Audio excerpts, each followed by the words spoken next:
I swear. Yeah. You're in charge of all of these kids here and that. Hi, Mrs. Sample.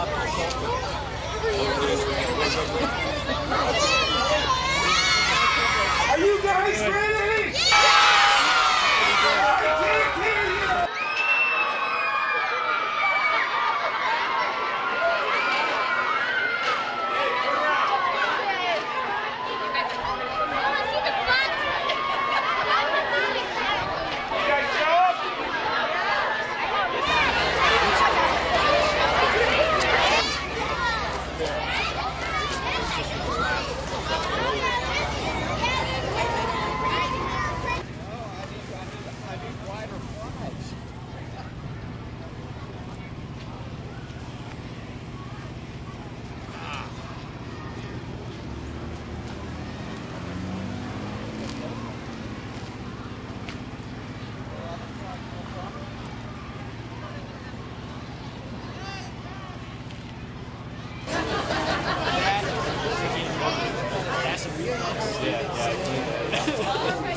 benefit of the children in here, I'm going to ask for the colors to be posted in just a second, and then we're going to do the Star Spangled Banner, and as I told you earlier this morning, we're going to wait to do the Pledge of Allegiance till my dad comes up to the microphone, okay? Hey, Glenn. Oops, turn that off. Please post the colors.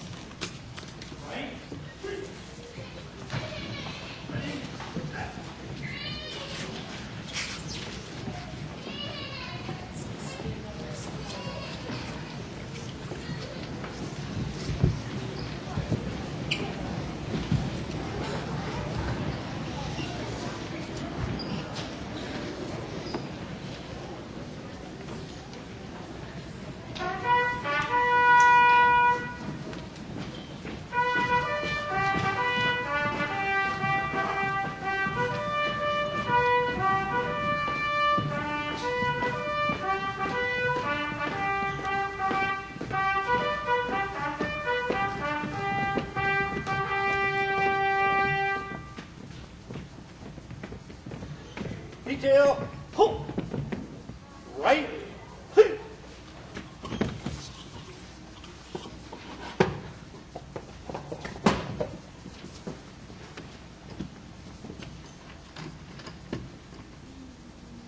Half left. Hey.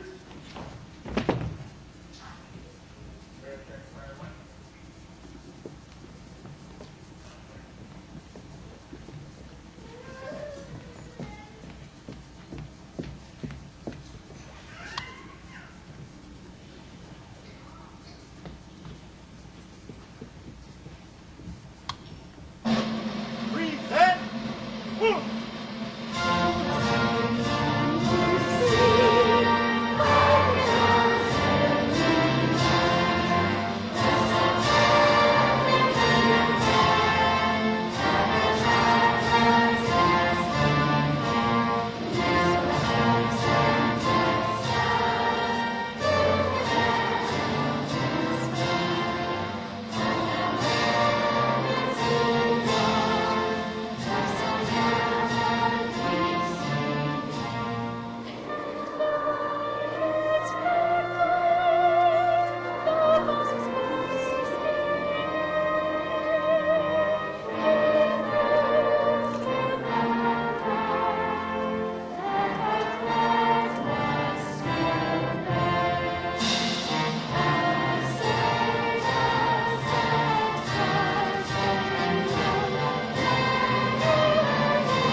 Order.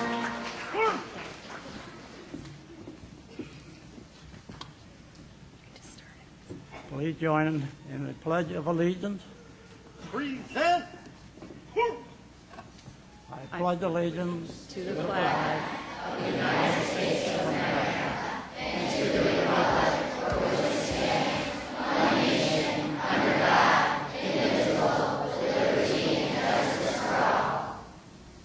Order. Left feet.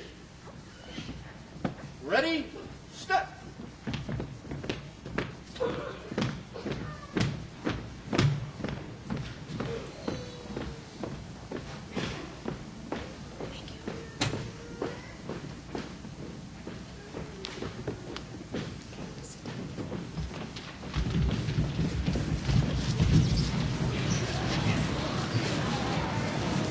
Good morning and welcome to Parkland Schools Reach Across America program. The staff, children, and I are honored to once again be chosen as a stop as the convoy makes its way from Maine to Arlington National Cemetery in Virginia. Last year, when we hosted this program, it was new to all of us, and we didn't know what to expect. But I have to tell you, when the day was over, we all felt privileged to have been part of such a wonderful tribute to our veterans. We talked about it for days after the truck left. This past summer, Mrs. Gates, Laura Gates, and she's here. Mrs. Gates, could you children, just turn around, you can see her. Mrs. Gates, she's a Parkman parent. She's also one of the biggest advocates I know for our veterans and servicemen and women in Enfield. She approached me during the summer and told me that she had been contacted by the Connecticut coordinators for the Wreath Across America program and they had asked if our school would participate again. Needless to say, I agreed wholeheartedly. What began last year as a fundraiser to raise awareness for the Wreath program has turned into an immense learning opportunity for Parkman students, families, and staff. Because of this program, our students have engaged in discussions with family members who have served or are currently serving in the armed forces. Military memorabilia that has been packed away has been taken out and explained to the students. War experiences and stories that have never been shared are now being told.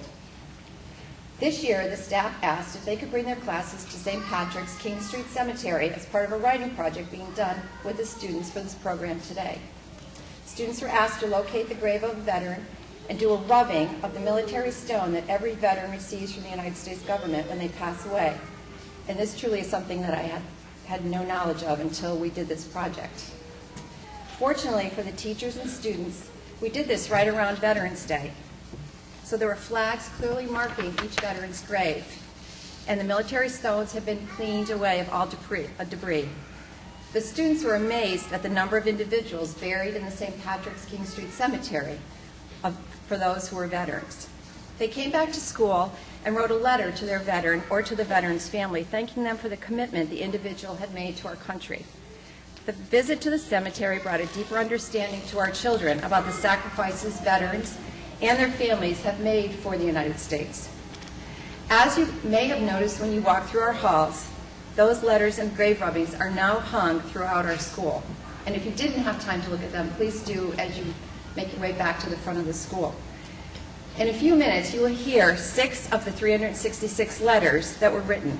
One of those letters will be randomly selected after this assembly, and that child will have the opportunity to share their letter at the Wreath Across America ceremony at St. Patrick's King Street Cemetery, Saturday, December 15th, which you are all invited to attend, and it begins at noontime. We have dedicated our showcase located opposite the office to members of the staff and students' families who have served in the armed forces. Last year, it was only staff who brought in their family members' photographs. This year, our showcase is overflowing, and again, please stop and look at it. It's overflowing with photos and memorabilia, not only from staff, but from our students. Great-grandfathers, grandfathers, fathers, uncles, nieces, sons, and daughters are all represented in the showcase, all from various military branches. I would like to thank Ms. Murphy and her grade 5 students for creating the showcase and all that it represents. Behind me is a Veterans Wall of Fame, which Mrs. Guzzi, one of our 3rd grade teachers, will explain in a few minutes. Mrs. Arsenault's 3rd grade class made a huge flag hung in the hall as you enter the gym, and that was supposed to be just a little, like 11 by 17 flag, and it turned out big enough to hang in the glass doors out there. They got a little carried away, but it's beautiful. And the welcome banner hanging outside the school was made, and the banner at the back of this room was made by a number of our students in our schools who approached me on their own to ask if they could make something to welcome our guests today. As you can see, the Wreath Across America program has greatly impacted all of us at Parkman School. We have some special guests with us today. We are honored to have 4 Gold Star families who will be introduced in a few moments. Gold Star families have a loved one whose life was lost during this war or support of certain military operations. A Gold Star is given to the members of the immediate family of a fallen service member by the Department of Defense. We also have many veterans in our audience from various branches of the armed forces, and I would like you to stand or raise your hand as I call your military branch so you can be recognized for the service you gave to our country. But first of all, I'm going to call because my dad was in the Navy, and he went in when he was 19 years old, if you can believe that. So the Navy, if you were in the Navy, stand or raise your hand, please, so we can welcome you.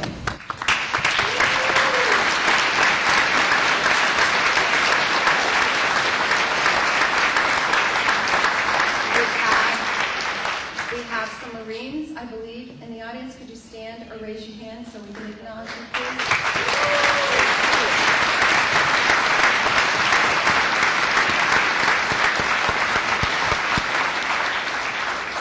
The Army is represented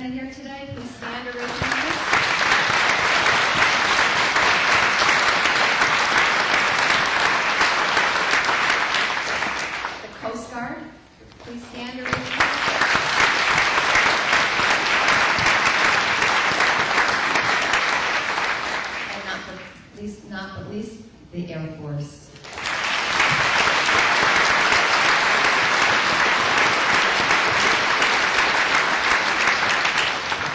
I also would personally like to recognize 2 active military service members who are relatives of one of our staff members, Mrs. Roy. I believe her son Kyle and niece Jessica are both here. Are you here?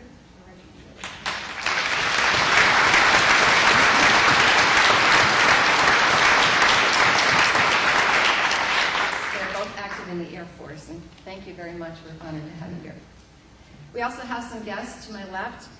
Senator Kissel is in our audience today. And House Representative David Kleiner. From our Board of Education, we have the Board Chair, Timothy Neville. Tina LeBlanc, Board Member. Jennifer Rancourt, another Board Member. David Grady was supposed to be here. He's another, he's back there. Mr. Grady is back there. You all know Mr. Grady.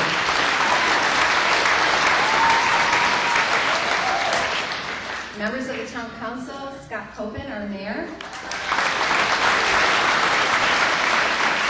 Carol Hall, I'm just going to read these. Carol Hall, Cindy Mangini, Greg Stokes, and Tom Kinsler. All of them.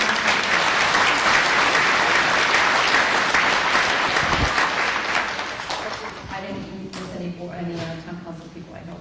And from the superintendent's cabinet, Dr. Jeff Schuman. The deputy superintendent, Chris Dresdick. Our chief academic officer, Ann Cornyn. And Mr. Guy is in the back. He's the chief information officer, and he's also a video producer. We also have Patty Patak, the Connecticut Wreath Across America coordinator and a Connecticut Patriot Guard writer, whom you will hear from in a few minutes, and Jean Robinson from the Connecticut Daughters of the American Revolution, who brought this ceremony to Enfield.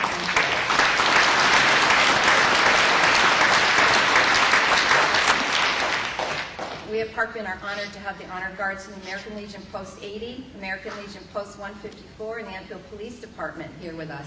Thank you very much.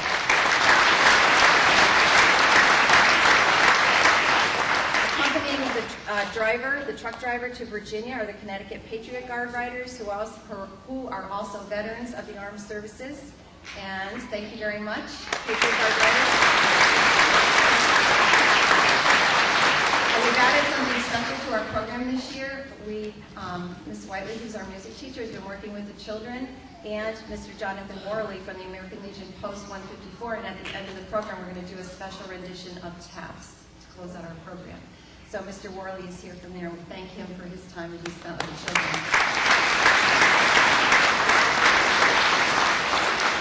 So if I could have Mrs. Gussie please come up, and she's just going to very briefly explain the wall that's behind me. Mrs. Gussie is one of our third grade teachers.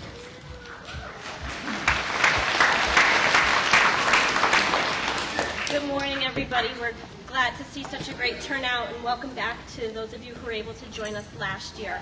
If you were able to join us last year, you heard a little bit about what Mrs. Sample mentioned, our Veterans Wall of Fame. Students and staff members had the opportunity to recognize a friend or family member who is a member of the armed forces by including their name and the relationship to the student along with the person's branch of service on a white paper star. And the stars were hung on red banners outside each classroom. We also had one that was a general banner hung outside of the main office. So those are posted along the wall behind us as our backdrop today. And just very quietly, without talking, if you honored a friend or family member, boys or girls, just raise your hand if you put a star up. Excellent. We are representing 346 friends and family members today on our Wall of Fame. So give yourselves a round of applause, please.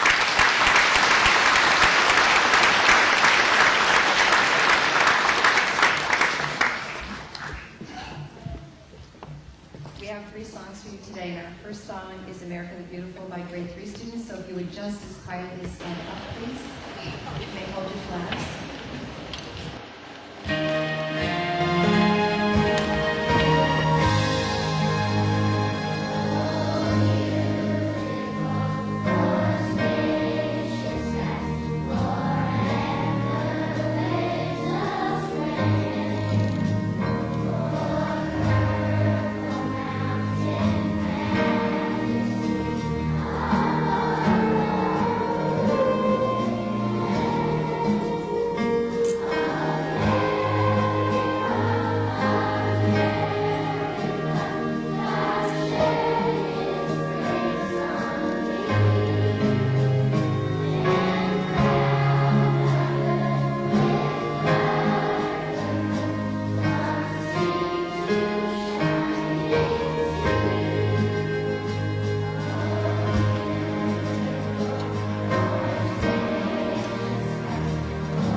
first of our winners for our letter writing contest. These children were chosen by a team of teachers, and as I said, we started out with 366 letters, and I got dwindled down to these 6.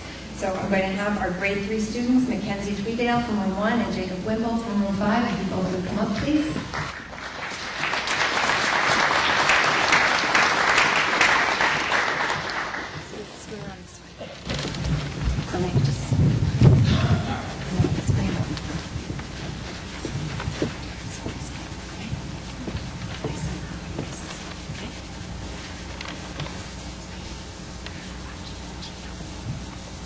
Dear Raven Chino, thank you for protecting our freedom.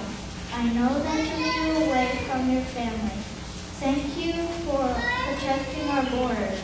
We appreciate all that you sacrificed. Thank you for giving up your time to help for your love, risking your life to help us. Because of you, we are safe. When I grow up, I hope to be as brave as you. Thank you for protecting our country.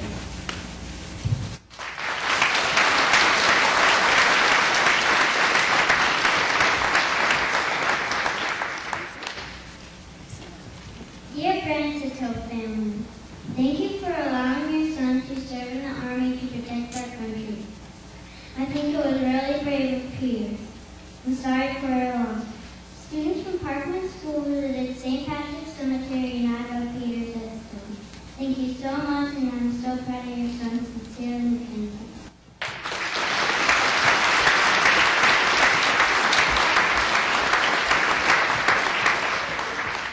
Okay, can I have my grade 4 students stand up, please?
Wonderful, grade 4, thank you.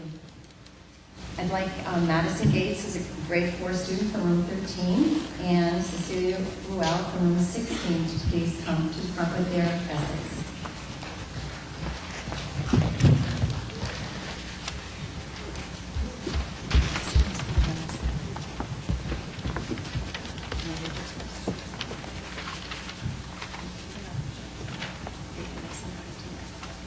Dear Robert L. Aldrich, I'm writing this letter to you to thank you for what you did to our country.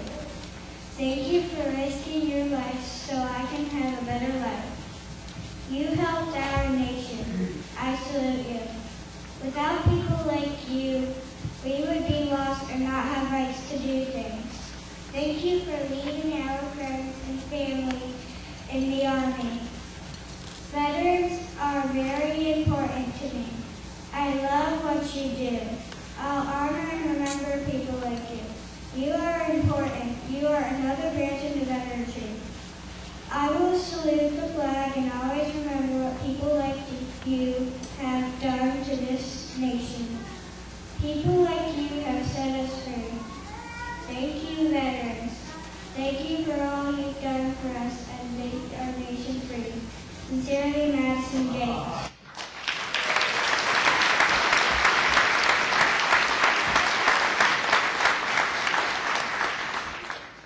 Dear Leonard A. Cagerio, I wanted to say thank you for the sacrifices you made. I also thank you for moving away from your family to protect our country. You are very brave to have been fighting in the Navy during World War II. I appreciate all of your service in the hard times during the war. Everybody who knew you is very proud of all your service you have done. You saved so many lives. Protecting our country was an amazing choice. You have every right to rest in peace. Love, Cecilia.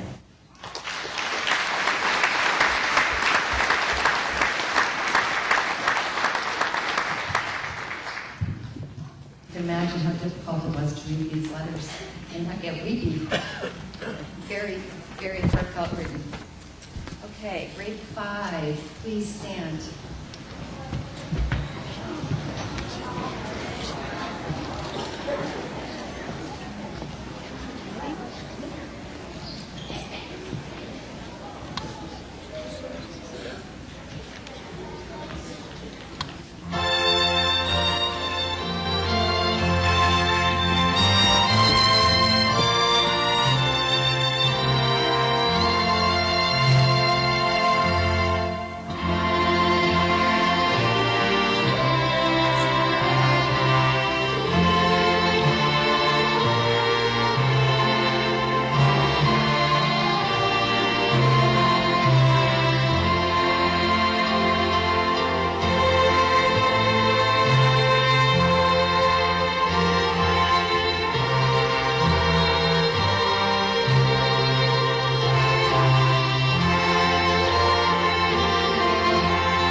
Wonderful, grade 5, thank you. I'd like my 2 5th grade letter writers to come up. Shelby Bedard from room 20 and Tadisha Wilkinson from room 20.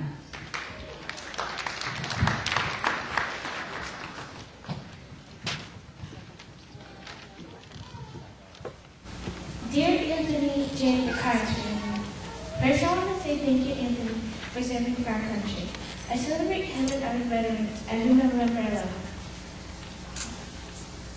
As you may know, that day is Veterans Day. I also go to the Veterans Home and play church with them. I always lose. Your service made me realize if it wasn't for him and others, our country wouldn't be as peaceful as it is now. I say the pledge every morning and show respect to the flag. Every time I say the pledge, I don't say it just to say. I mean what I say. When I went to the St. Patrick's Cemetery, I told Anthony how thankful I was for him trying to make the world more peaceful. I told him that I would be willing to take the risk he took. I love you and God bless. Tadisha Nation, back in school.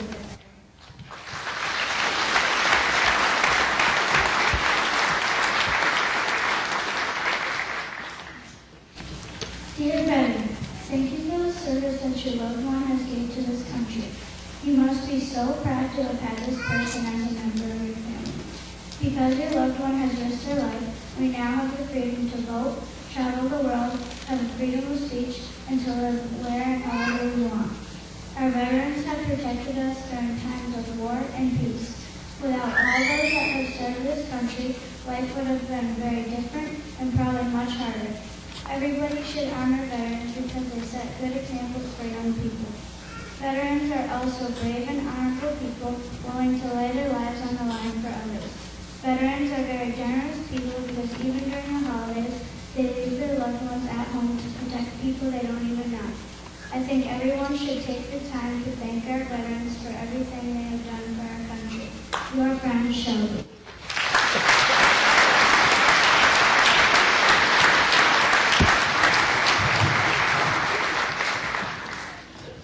Thank you to my letter writers, and thank you to all the children that wrote their letters. All the letters are posted out in the hallway for your viewing as well when you're passing through our halls. They were all very, very well done. Right now, I'd like to call Patty Patak up. She's the Wreath Across America Connecticut coordinator. Patty?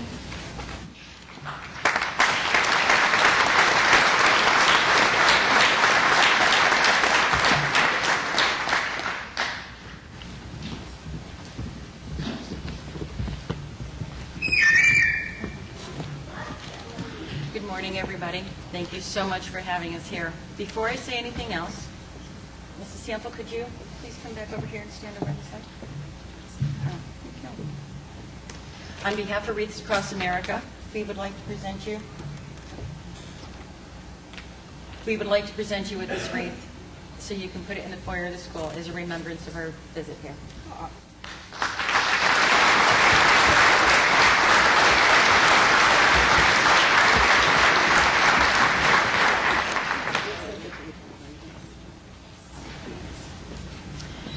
Could I please have the Wreaths Across America driver, Dave Mott, up front?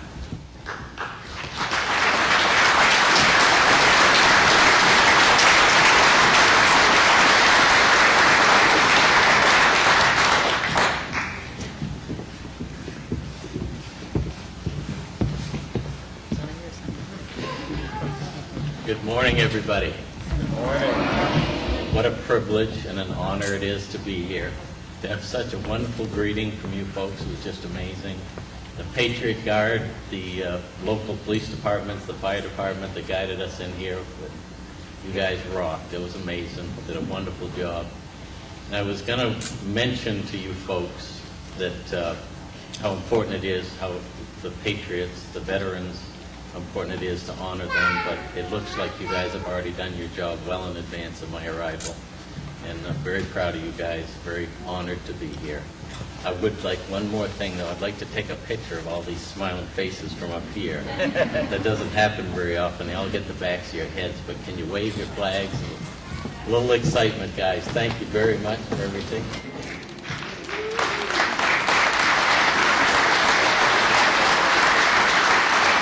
Thank you. You guys are the best. Thank you very much. We have a small gift for the driver and for Patty, so I'm asking Robert Garrett and Wilson Kitty if they could present the gifts to the two of them.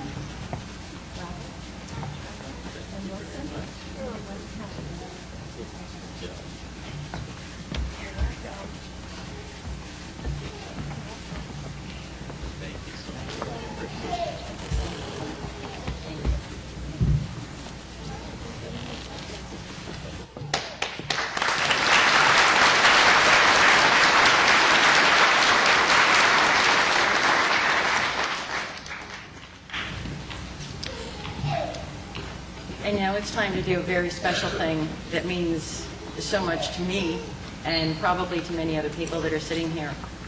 We are going to present wreaths to Gold Star families. Now, I know the way this school teaches, so I know you already know what a Gold Star family is. So if I could start with having Staff Sergeant Christopher Chapeau bring up the family of Specialist Angelos Ferraza.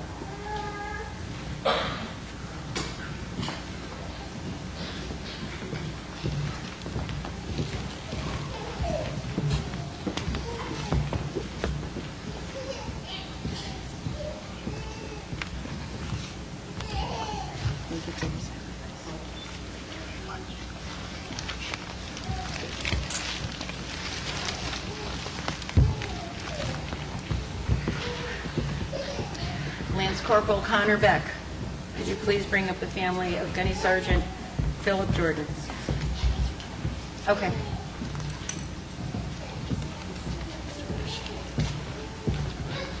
Can you take him over to Mrs. Jordan?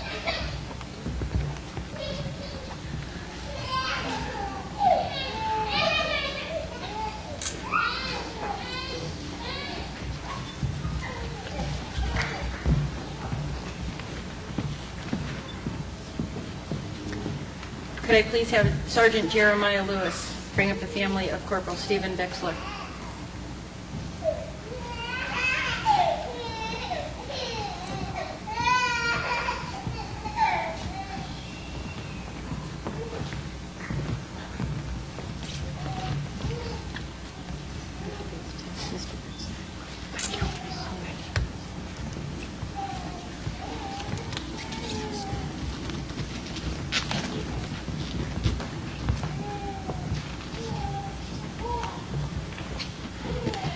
Corporal Jeffrey Morgan, could you please bring up the family of Lance Corporal Philip Johnson?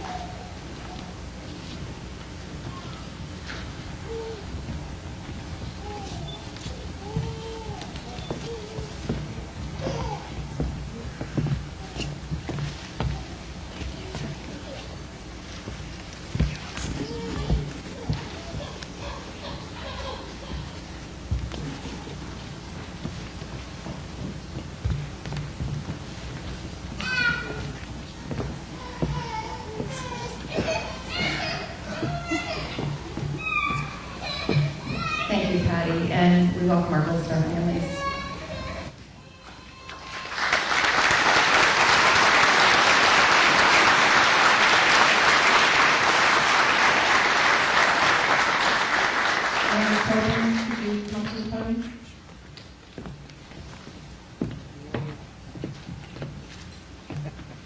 Good morning, everyone. And can I be joined with Lori Gates and Dave, the Walmart driver? Come on up, please.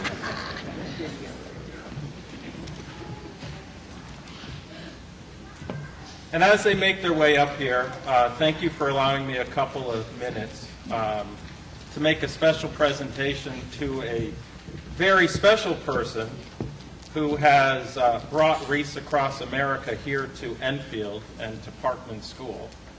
And she doesn't like any of the recognition that happens. But we wanted to thank Patty Patak for being Connecticut's coordinator of Reese Across America, and pay a special tribute to you for the work that you've done. You've become a true friend of Enfield. And so we have a certificate, and she does this all as a volunteer. Volunteer Excellence Achievement. Patty Patak is hereby recognized as an outstanding volunteer, reaching out to others in need, giving time and commitment directly from the heart. Thank you for your generosity. Signed today, December 11th, 2012. Presented by me, but from a very grateful community. Patty, thank you so much for all you do for Reese Across America, the Patriot Guards, and veterans. And we also have, I know you're already wearing one, but we have a seal from the town of Enfield. And I'm going to pin you. And you've got one right here, but we're going to put the second Enfield pin, and you're free to give this out to whoever you so choose. I can't get these things. They're so small. And we also have a pin for Dave to remember your 2-hour stop in Enfield. I'll put it on. I don't want to go here because if I draw blood, then that will be a problem.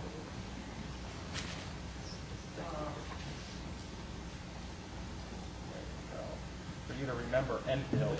Thank you. And to Lori for all you do for veterans here in the town of Enfield. I don't know if you have one yet. Well, there you go. Thank you.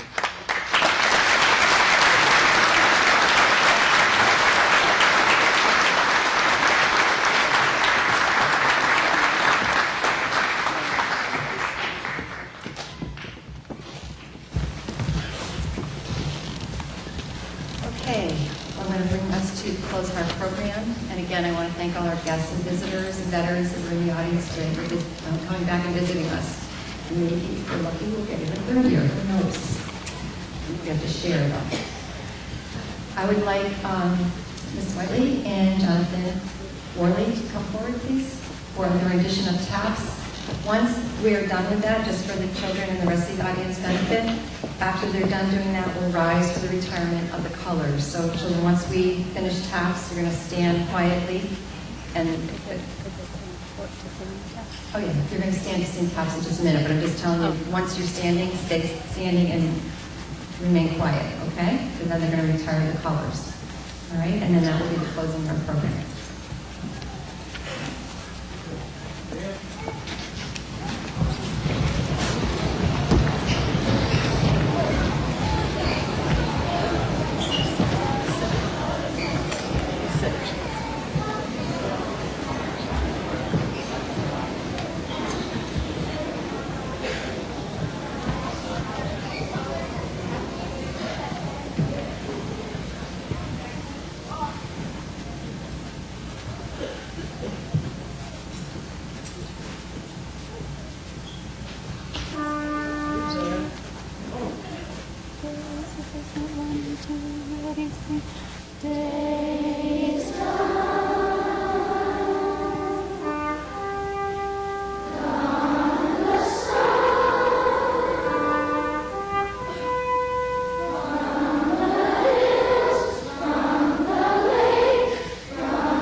Color.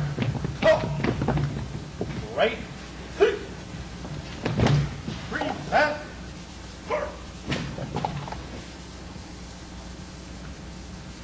Order.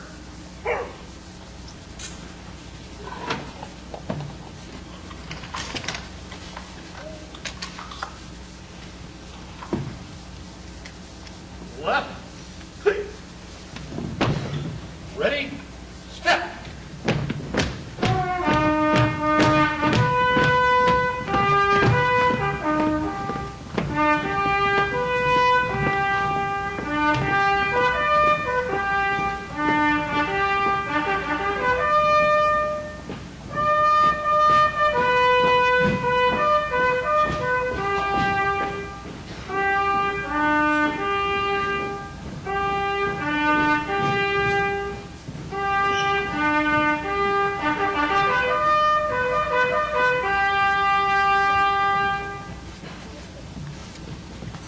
Could I ask my children to sit down for a few minutes so that our guests may exit? And please, if you're a guest, do you please feel free to go back into the cafeteria for some refreshments.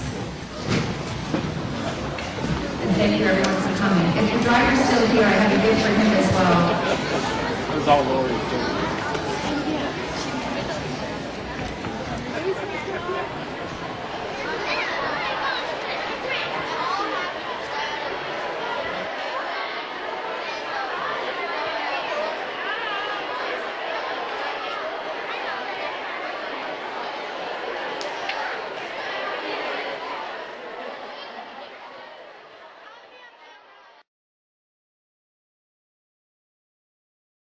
Let's just bow our heads and place ourselves in God's presence. Let us pray. Lord God, we come together in your presence this day with hearts filled with gratitude for all those men and women in our military services who have done so much and sacrificed so much for the cause of peace in our land and in this world of ours. We remember and honor especially all those who gave their lives that we might live in peace, particularly those buried here within the boundaries of the cemetery. On this day, marked with such profound sadness and pain over the loss of so many in Newtown here in Connecticut, we rededicate ourselves to doing all possible to be a people of peace, to being a community of caring, to be a nation free from the violence that wreaks such havoc in the lives of so many. We join with all those living and deceased in our military to become a force for peace in our world. We ask you, Lord, to bless these wreaths in your name. May they be a reminder for all of us of the good accomplished by the sacrifices of the men and women we honor today. And may these wreaths inspire us to be the people you have called us to be. We ask all this in your name, who are our God forever and ever. Amen.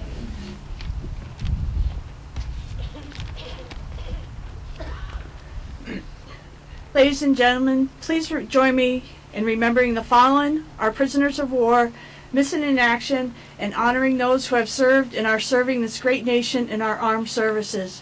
Please stand, if you are able, while we post the colors and sing the national anthem. The colors will be posted by the American Legion Post 154. Will the color guard please post the colors now?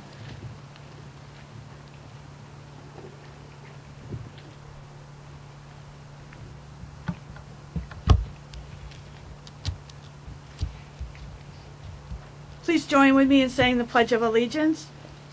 I pledge the allegiance to the flag of the United States of America and to the republic which stands, one nation, under God, indivisible, with liberty and justice for all. Our national anthem will now be sung by the St. Patrick's Church Choir.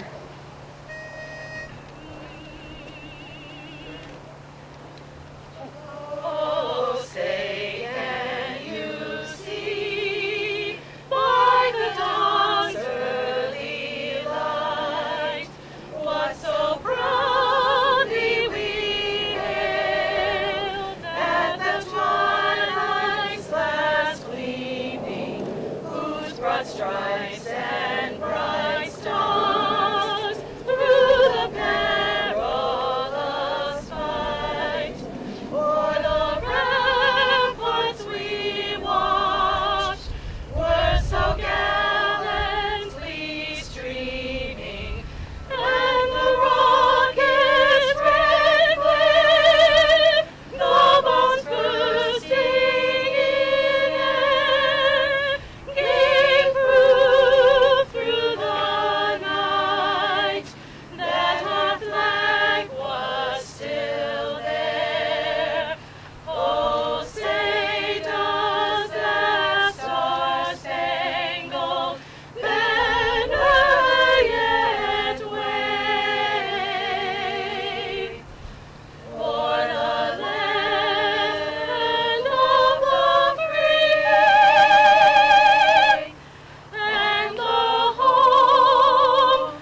You may be seated. We are gathered here today at St. Patrick's Cemetery and over 800 memorial sites all across America to remember that we are one nation with one flag. Wreaths Across America is an inspiring program that began over 20 years ago when the Worcester Wreath Company in Maine started a tradition of placing wreaths on the headstones of our nation's fallen heroes at Arlington National Cemetery.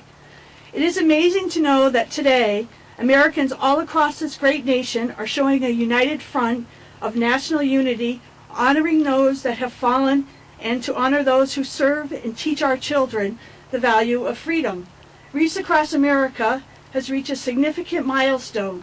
This year marks the laying of 1 millionth remembrance wreath. Today reminds us that every generation throughout our history has done what was necessary to stand up for liberty and for freedom. During this holiday season and all seasons, it is appropriate that we pause and pay tribute to those who have fought and sacrificed for our generations, to pay respect to those defending our freedoms, and to educate all Americans, young and old, about the importance of sacrifice and of service. Many of you here are veterans of wars and conflicts that America has had to fight to protect the innocent and oppressed. You have answered that call and served our country well. We are here today to say thank you, and we are honored to know you. There are many brave men and women serving in all branches of the military, here at home and abroad. Many are in Afghanistan today to risk their lives for us. We honor them and their families for their sacrifices they make every day to keep our country safe. When you see a veteran or an active duty member of the armed services, take a moment and say thank you. We owe them our way of life, and a moment of your time will have been well spent. We are all proud to be Americans that live in a free society made up of many people, many races, from many walks of lives. The freedoms we enjoy today have not come without a price. Lying here before us and in cemeteries throughout this nation are men and women who gave their lives so that we can live in freedom and without fear. Because of them, we have the right to succeed and have the right to fail at whatever endeavors we wish to pursue. The United States of America was founded on the ideals of freedom, justice, and equality for all. Our nation is a shining beacon of liberty and freedom to the world. We thank those who gave their lives to keep us free. We shall not forget you. We shall always remember you. We could quote for you all the statistics of individuals buried around the country and around the world, but all you will have is a bunch of numbers. We instead ask you to take a moment and remember that each of these individuals were real Americans with real families. Mothers, fathers, sons, daughters, brothers, sisters, aunts, uncles, and cousins. They were and are more than just a statistic. As we prepare ourselves for the sacred duty of honoring our fallen heroes today, we thank you for our freedoms purchased by those that have made the ultimate sacrifice. In life, they honored their country. In death, their country will honor them. Now I would like to introduce the Mayor of Enfield, the Honorable Scott Copen.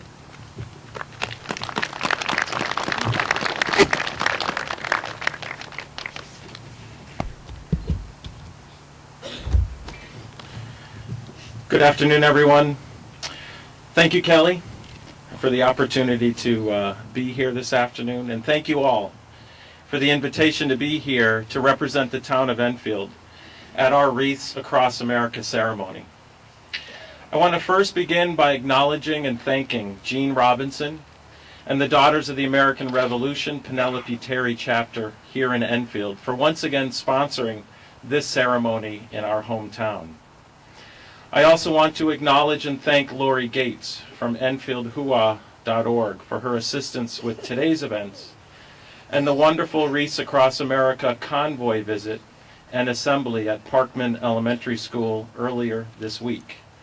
The second annual visit by the Wreaths Across America tractor trailer on its way to Arlington National Cemetery, accompanied by our police department, all 5 fire departments, and the Connecticut Patriot Guard Riders, was one more example of why Enfield is known as a town that thanks and honors our veterans, past and present, and those that serve in our armed forces today. At this time of year, I cannot help but remember back to the very first time I saw a photo of Arlington National Cemetery with the wreaths placed at the graves of fallen soldiers. The beauty of the holiday season brought to our national cemetery was both amazing yet sad.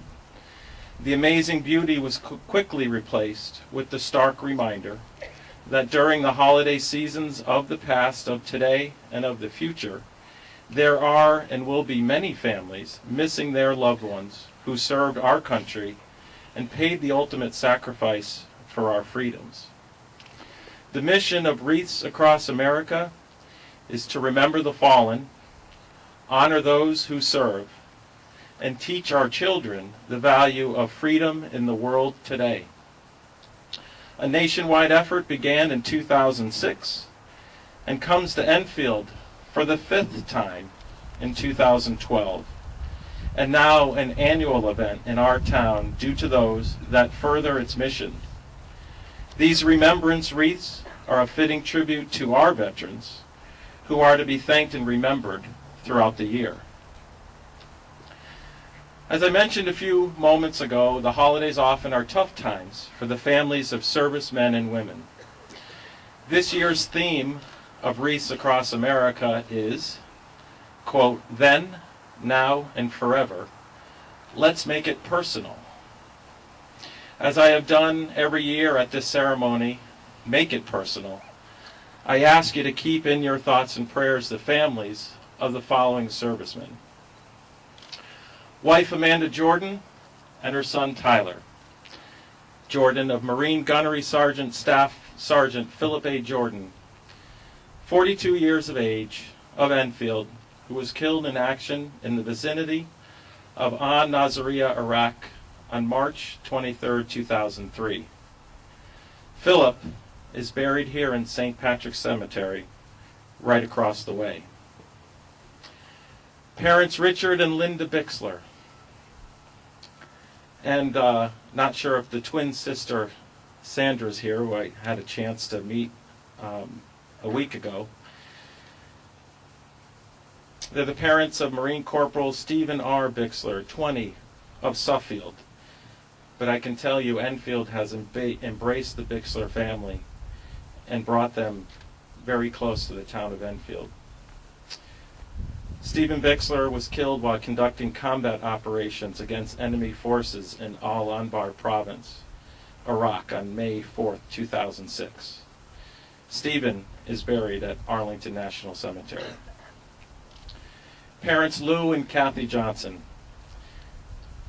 of Lance Corporal Philip A. Johnson, 19 years old, of Enfield, who was killed by a roadside bomb near Ramadi, Iraq on September 3, 2006. Philip is buried in the Hazardville Cemetery. There are also numerous families here in town that have lost loved ones during their service to our country without the designation of killed in action. Our thoughts and prayers are with them at this time of year as well. Their service and sacrifice are both remembered and honored as well. I also ask that you provide support to those servicemen and women and their families who are home now recovering from injuries received while defending our country. Their personal battles continue, and as a community, we are here to support you. Thankfully, due to the efforts of many, Enfield remembers the fallen, honors those who serve and have served, and teaches our children the value of freedom in the world today. In closing, on behalf of the town of Enfield and my colleagues that are here from the council, I'd like to thank everyone again for attending this ceremony. Thank the Daughters of the American Revolution for bringing this ceremony to Enfield once again this year. Thank all the participants in today's ceremony from Enfield Public Schools, the fire districts of Enfield, the Enfield Police Department, and the Gold Star families from Enfield. The Boy Scouts and the Girl Scouts for your participation in this very moving tribute, and to all the veterans assembled here for your service to our country. Merry Christmas and the best wishes for the new year to you all. Thank you.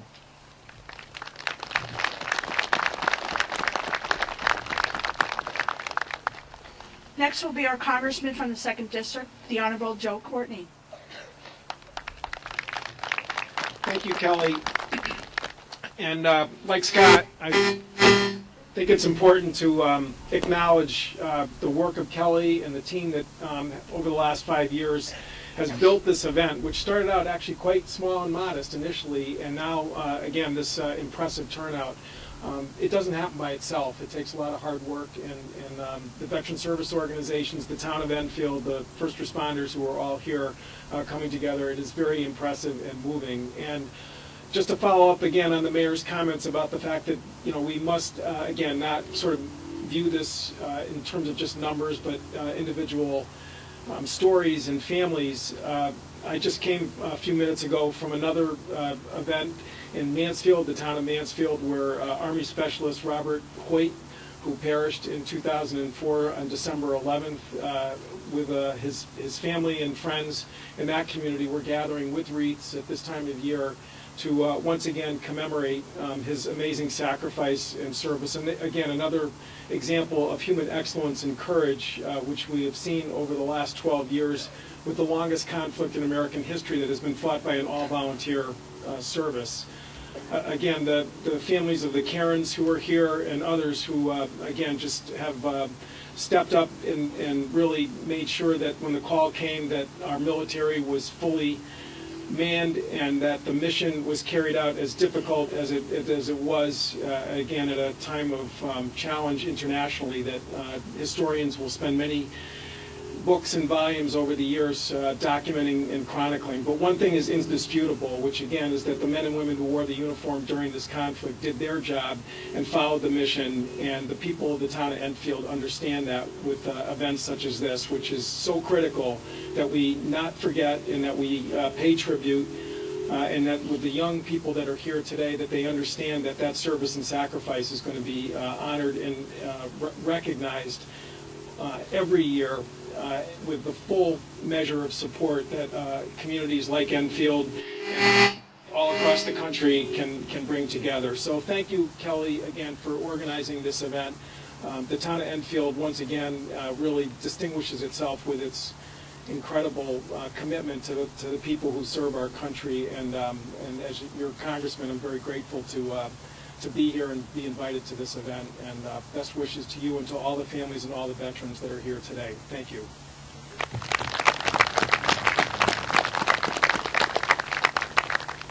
Next, we'll have Captain David Alexander from the U.S. Marines, Enfield resident. Thank you, Kelly. Thank you very much, Kelly, and thank you for all your work with the Daughters of the American Revolution, and thanks for sponsoring this event.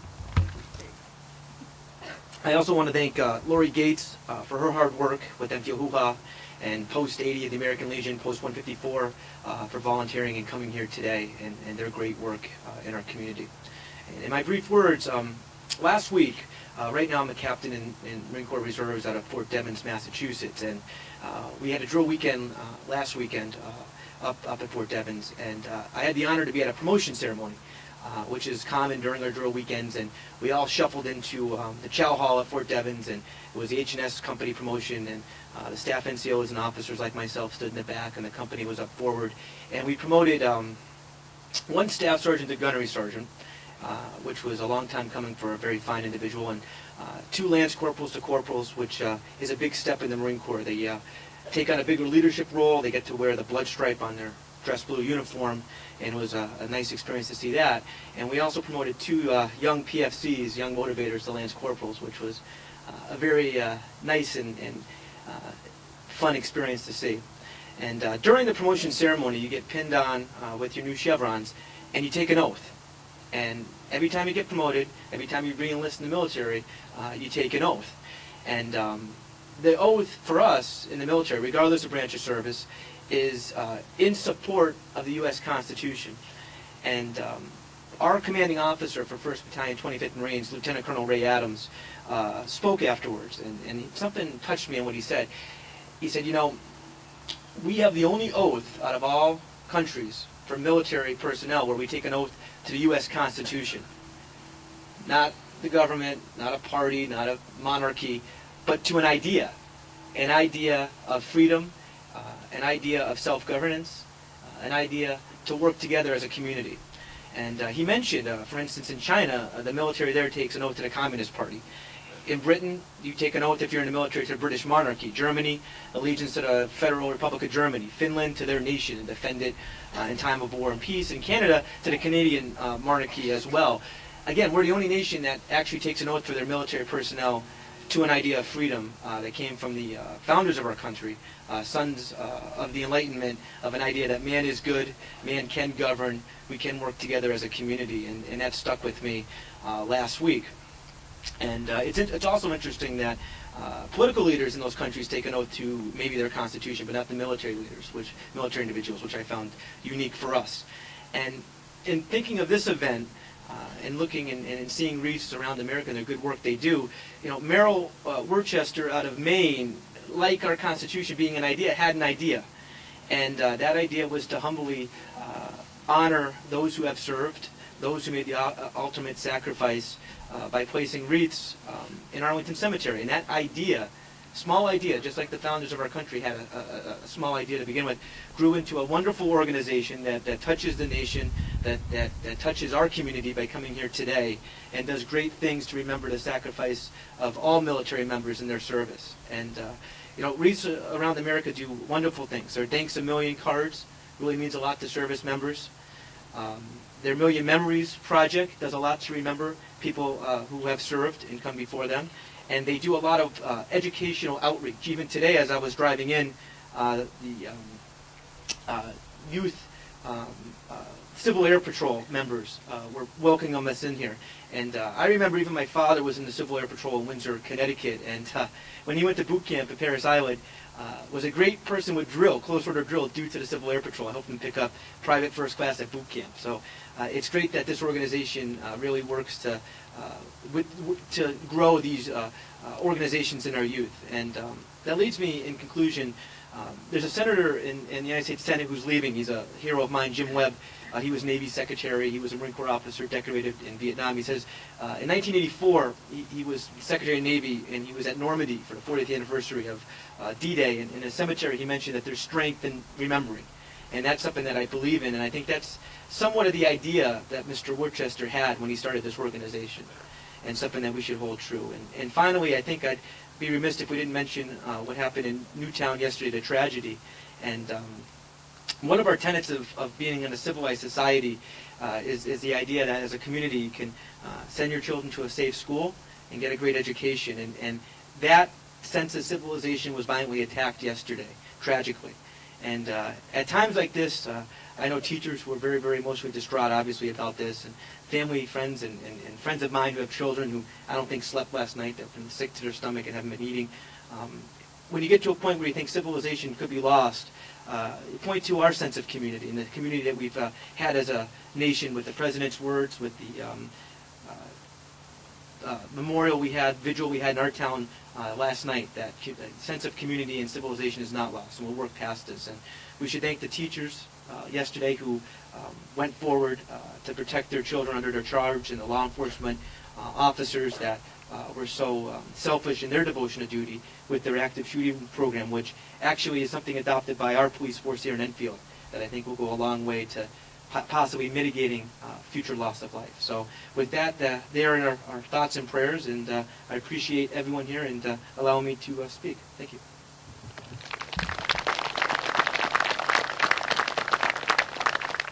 Now speaking will be the commander of the John Macholik American Legion Post 154, Lucien Lefebvre.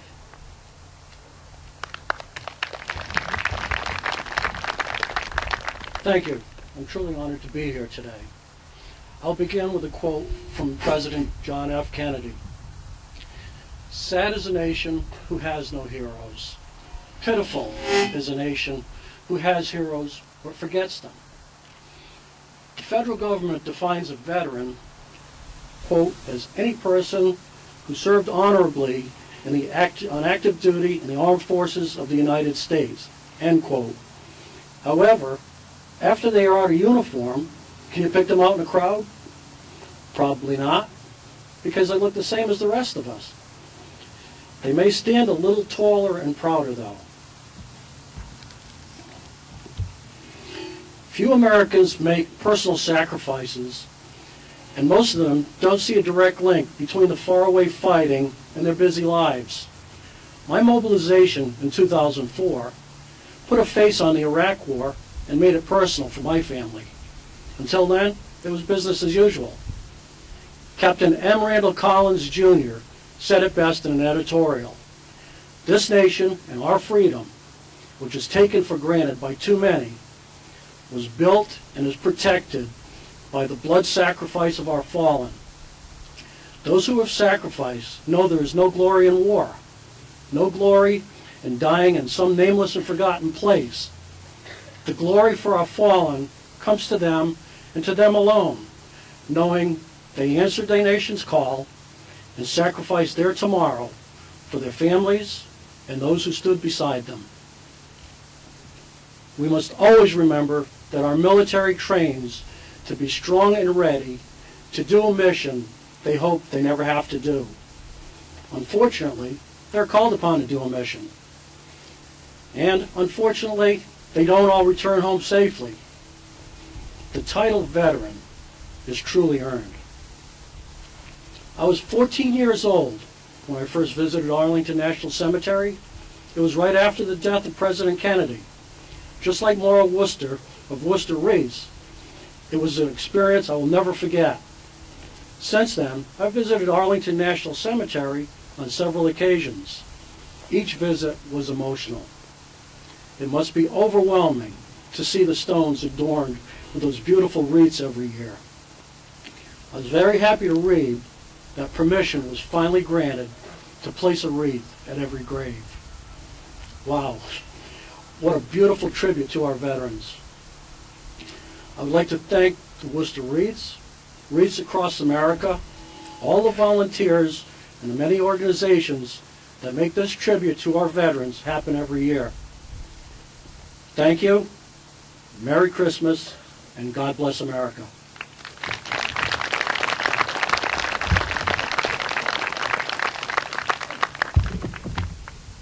Our next speaker was awarded the Purple Heart while serving in Afghanistan in 2011, Lance Corporal Connor Beck.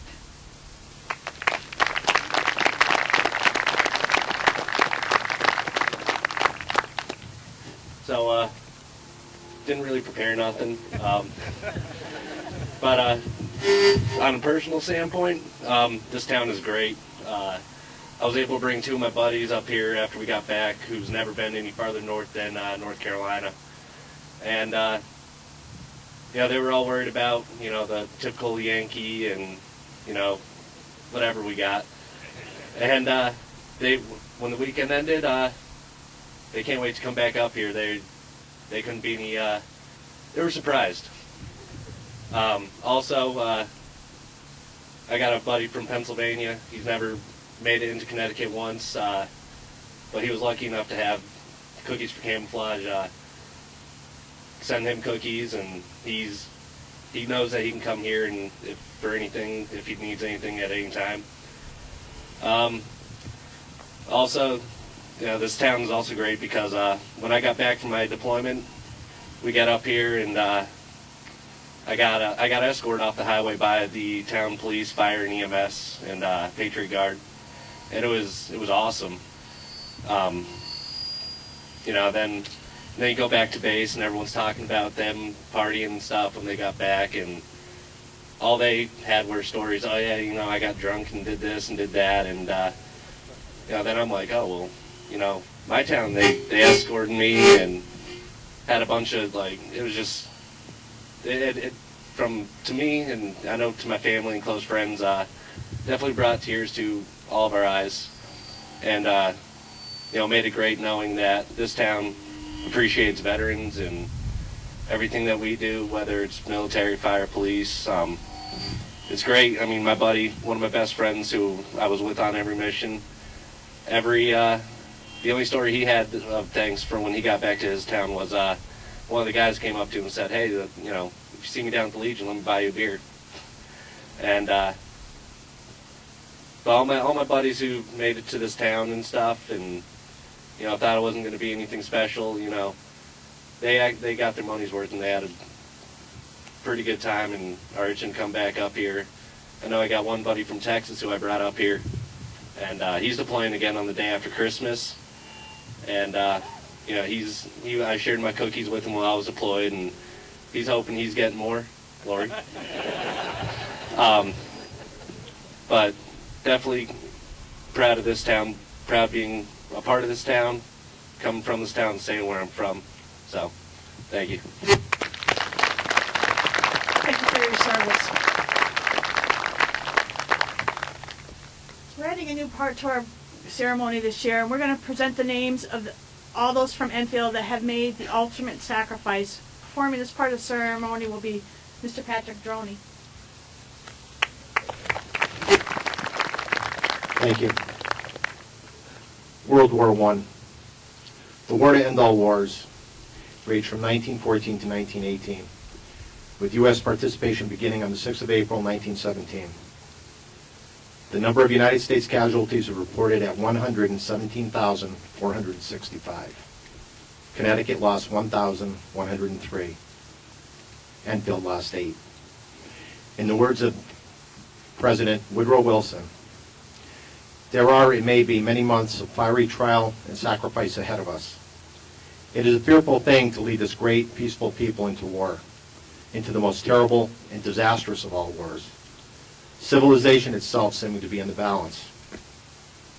But the right is more precious than peace, and we shall fight for the things which we have always carried nearest to our hearts, for democracy, for the right of those who submit to authority to have a voice in their own governments, for the rights and liberties of small nations, for universal dominion of right, by such a concert of free peoples as shall bring peace and safety to all nations and make the world itself at last free. To such a task, we can dedicate our lives and our fortunes, everything that we are and everything that we have, with the pride of those who know that the day has come when America is privileged to spend her blood and her might for the principles that gave her birth, and happiness and the peace which she has treasured. God helping her, she can do no other. Board of Education Chairman Timothy Neville will now read the names of the brave men from the town of Enfield who made the ultimate sacrifice in World War I.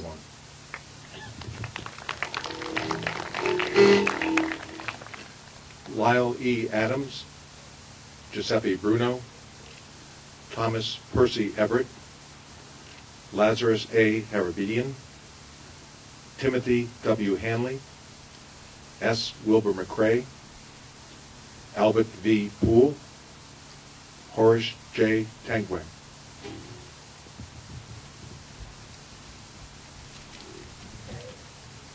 World War II began in 1939 and ended in 1945, with U.S. involvement immediately following the Pearl Harbor attacks on the 7th of December, 1941.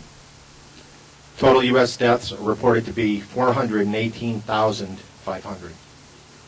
Connecticut gave up 4,347 of her citizens. Town of Enfield lost 56. Admiral Chester Nimitz broadcasted the fleet upon the signing of the surrender. Today, all freedom-loving peoples of the world rejoice in the victory and feel pride in the accomplishments of our combined forces. We also pay tribute to those who defended our freedom at the cost of their lives. On Guam is a military cemetery in a green valley not far from my headquarters. The ordered rows of white crosses stand as reminders of the heavy cost we paid for victory. On those crosses are the names of American soldiers, sailors, and Marines. Names that are a cross-section of democracy. They fought together as brothers in arms, they died together, and now they sleep side by side. To them we have a solemn obligation, the obligation to ensure that their sacrifice will help to make this a better and safer world in which to live. Representatives from our 5 Enfield fire departments will now read the names of the brave men from the town of Enfield who made the ultimate sacrifice in World War II.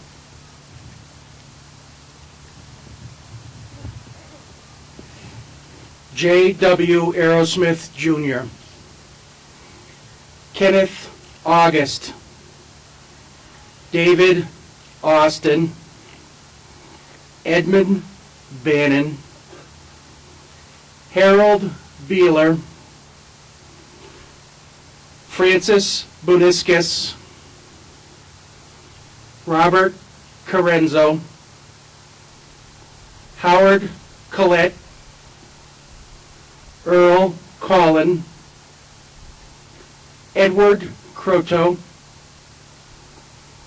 Anthony Cherpak,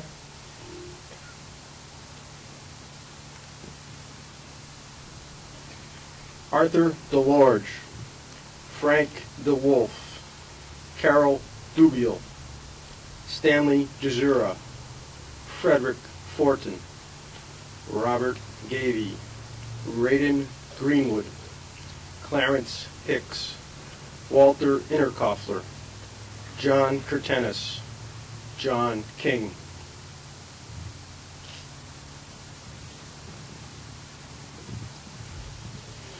Roy King, Alan Lawton, Joseph Lazinski, Jeffrey Lepore, John Micholik, William McGill, George Mulatus, Henry Milkowski, Arthur Miller, Edward Nabanzi, Joseph Nabanzi.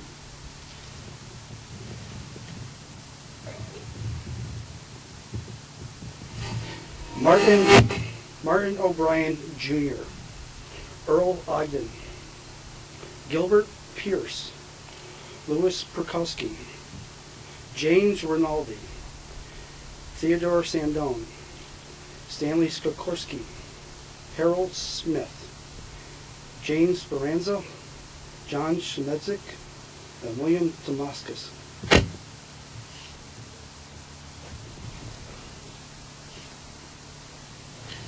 August Tratner, Robert Triggs, Walter Chbosky, Albert Udis, Joseph Vish, Andrew Watson, Herbert Way Jr., Ralph White, Francis Wodowski, Joseph Wodowski, Robert Wood, and Anthony Winowski.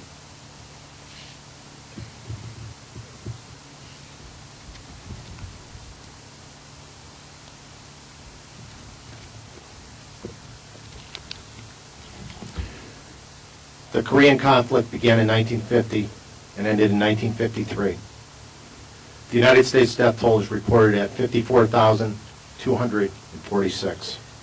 Connecticut sacrificed 326 of her sons. Enfield gave 4.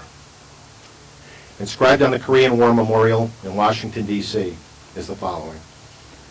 Our nation honors her sons and daughters who answered the call to defend a country they never knew and a people they never met. Enfield Police Deputy Chief Gary Collins will now read the names of the brave men from the town of Enfield who made the ultimate sacrifice in the Korean conflict.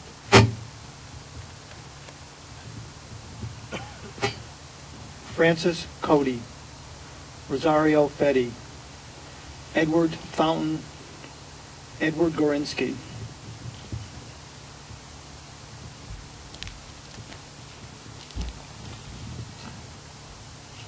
The Vietnam conflict began in 1955 and ran until the fall of Saigon on the 30th of April, 1975. The United States official involvement spanned from 1965 until August of 1973. The United States lost 58,209 men and women. Connecticut lost 612. Enfield said goodbye to 4 of her sons. President John F. Kennedy said the following: "Of those to whom much is given, much is asked. I cannot say, and no man could say, that no more will be asked of us. Yet I believe that now, no less than when the decade began, this generation of Americans is willing to pay the price, bear any burden, meet any hardship, support any friend, oppose any foe, to assure the survival and the success of liberty." Since those words were spoken by John F. Kennedy, the people of America have kept that compact with mankind's noblest cause, and we shall continue to keep it.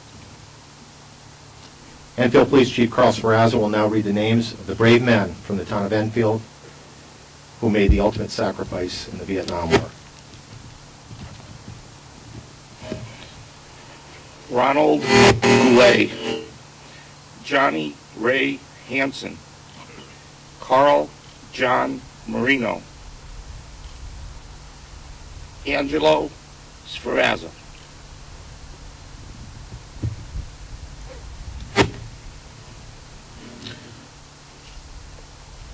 global war on terror began on the 7th of October, 2001, with primary fronts in Iraq and Afghanistan. It is a war that continues today, and unfortunately because of that, the U.S. casualty numbers change. As of today, the total United States casualty number stands at 6,511. Connecticut has lost 63. Enfield has buried 2. President George W. Bush issued the following statement. Americans like these did not fight for glory, but to fulfill a duty. They did not yearn to be heroes. They yearned to see mom and dad again, to hold their sweethearts, and to watch their sons and daughters grow. They wanted the daily miracle of freedom in America, yet they gave all that up and gave life itself for the sake of others. Their sacrifice was great, but not in vain. All Americans in every free nation on earth can trace their liberty to the white markers of places like Arlington National Cemetery. And may God keep us ever grateful.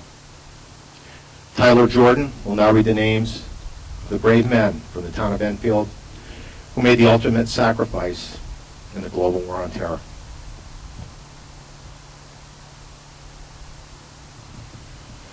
Philip Alexander Johnson, and my father, Philip Andrew Jordan.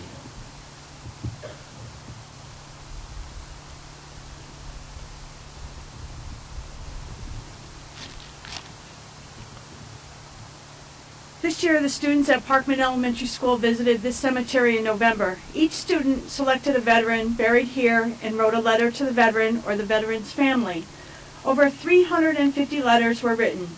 A panel of teachers read each letter and selected 6 finalists. Those 6 were read at the truck ceremony this past Tuesday. Of those letters, 1 was selected as the winner, and here to read her letter to you is 5th grader Tadisha Murchison.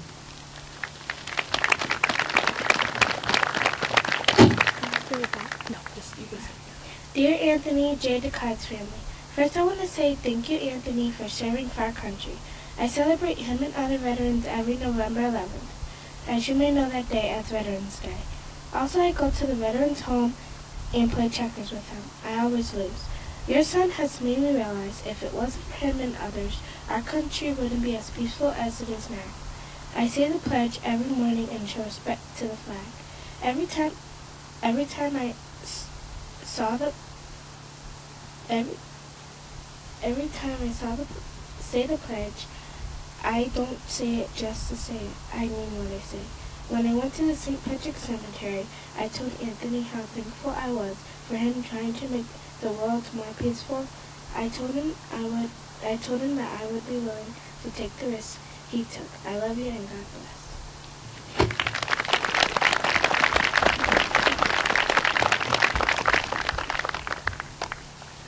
We'll now place the wreaths. Rick Gorman, Andrew Kane, and Jennifer Messina will lay a holiday wreath in memory of those who served and are serving in the United States Army.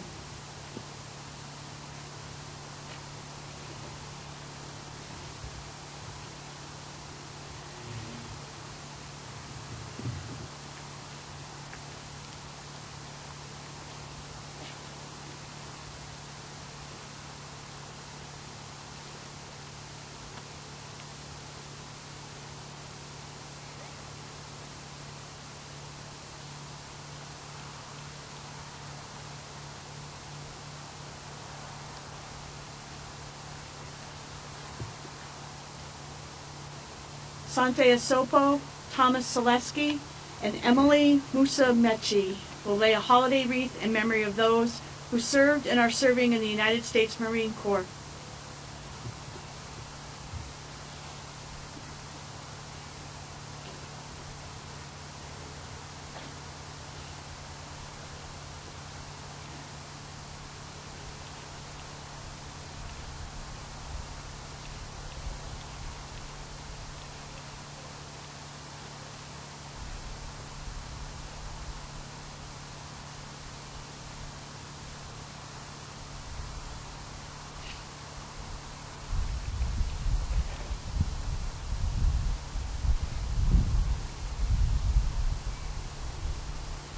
Jerry Thibodeau, Jacob Michaelwitz, and Veronica Walker will lay a holiday wreath in memory of those who served and are serving in the United States Navy.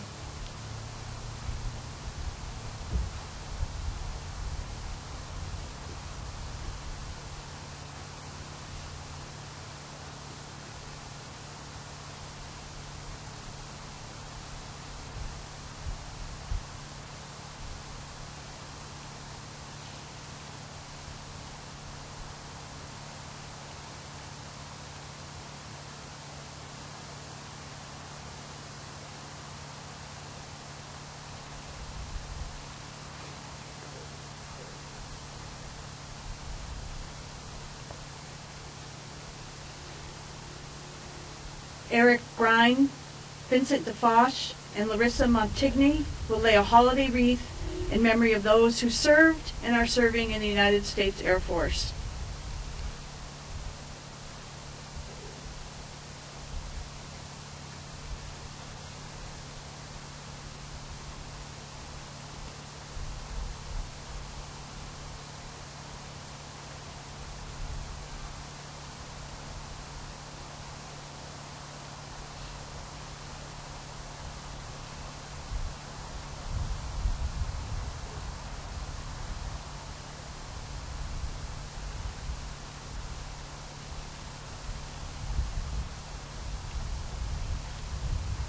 Robert Driscoll, Colin Terra, and Kiana Ali will lay a holiday wreath in memory of those who served and are serving in the United States Coast Guard.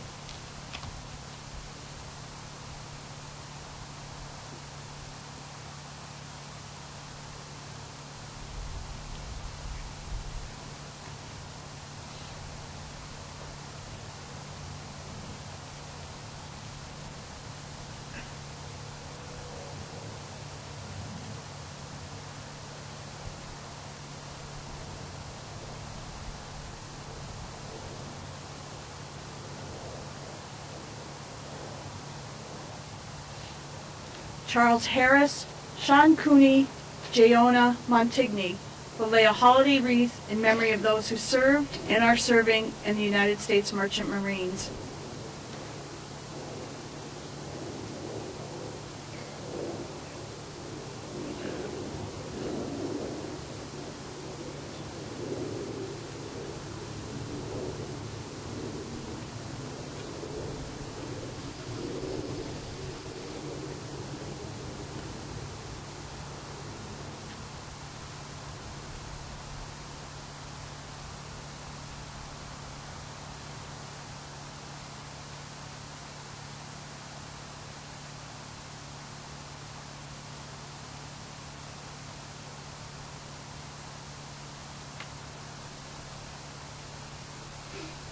Austin Juhas and Katiana Grabon will lay a holiday wreath in honor of the 83,398 United States servicemen and women from all branches of the service whose last known status was either prisoner of war or missing in action. These individuals have never returned to their families and homes. We shall never forget them.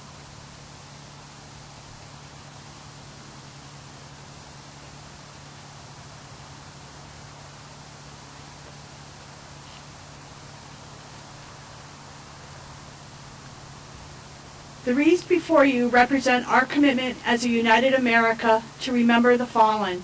We also want these holiday wreaths to symbolize our honor to those who have served and are serving in the armed forces of our great nation, and to their families who endure sacrifices every day on our behalf. To our children, we want you to understand these freedoms you enjoy today have not been free, but have come with a cost.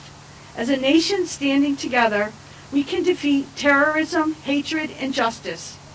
Thanks to our veterans, we have the freedom to do just that.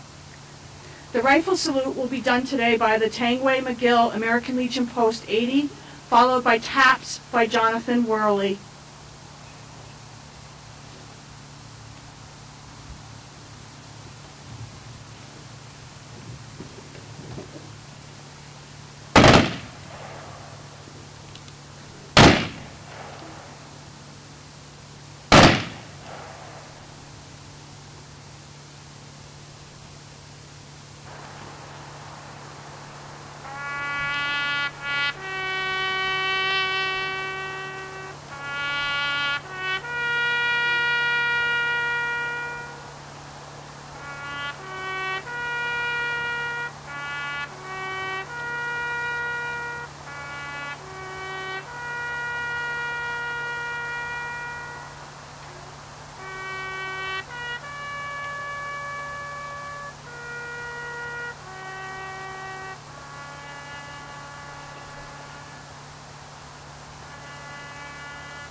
Color guard, please retire the colors. Put. Right, face. Forward, march. Column right, march.